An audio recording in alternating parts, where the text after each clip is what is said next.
Okay, so last timer, let's go offline here. Last timer is the TONR. Okay, this one's called the time accumulate, or the what I call the retentive on delay timer. Okay, you'll see that as soon as we brought this one in, then there seems to be another, I call these terminals. There seem to be another input here to the timer. So we need a separate input there. So let's grab contact here and drop her down. And this is going to be the reset for the timer. Okay, so we're going to make this one percent input 0.2. And we're going to rename this guy as our reset push button.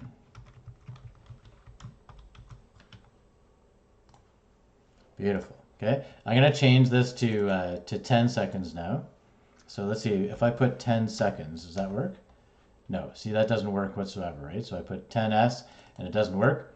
So I'm going to put in 10,000, is that right?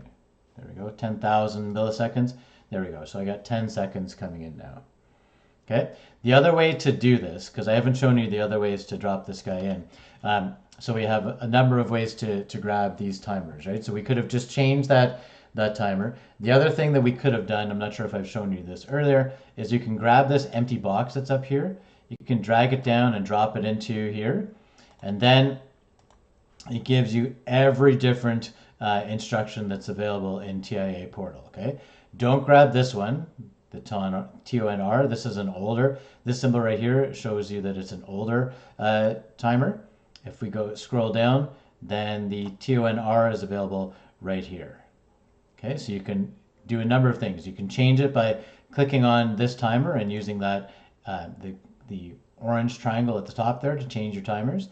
You can, if this is the first time you're bringing that timer in, you can grab this this blank box and drop her in, and then call it by whatever you want, right? So if you put TONR, then that comes up. And the other way is our standard way of dropping it in from here, right? I can use this time accumulator, grab this guy and drop it into the screen there. Beautiful.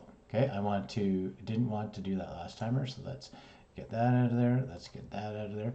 Okay, and then we've made some software changes, so now we're gonna download to our PLC SIM. Okay, we're gonna go online. Let's bring up our PLC SIM now. And now we have one more unit that we have to put on here, right? We have to put that reset push button on there as well. Okay, so let's grab here and let's see whether that is available. Okay, so now that I've downloaded to my PLC SIM, then the reset push button is available as well. Beautiful. Okay, so let's see how this guy works. So we're going to hit the start push button. That's going to make this go positive, right, to the input. And let's see what happens to the output here.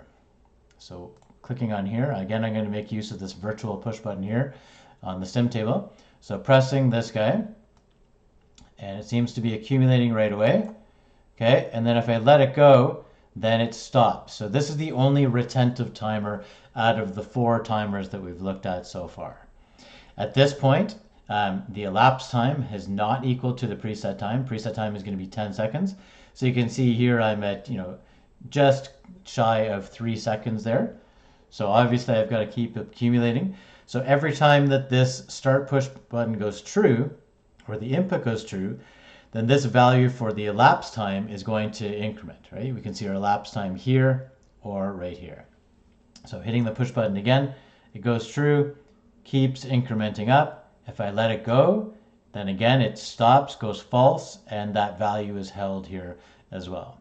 So if you want to make use of a timer that's going to retain the value, then you're going to have to make use of the TONR.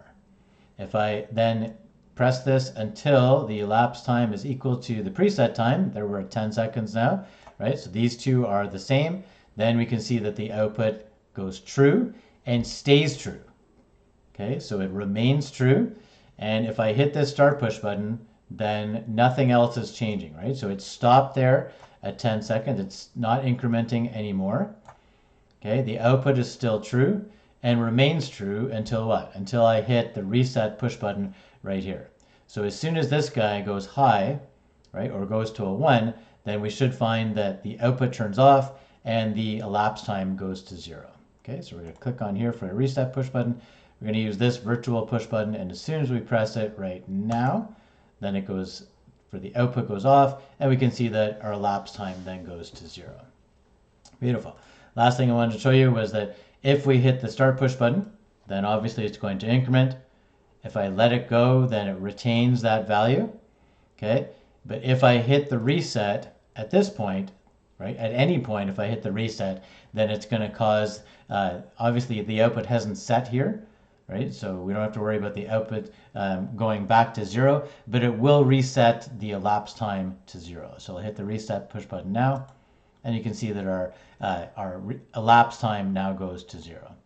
Cool. So I usually show things 3 times. So last time, hitting the push button, if that goes true, it increments up. If we let it go, it retains that value. We have to have that true for the whole time until the elapsed time equals the preset time. Then the output sets and now remains set until I hit the reset push button and have that go to a 1.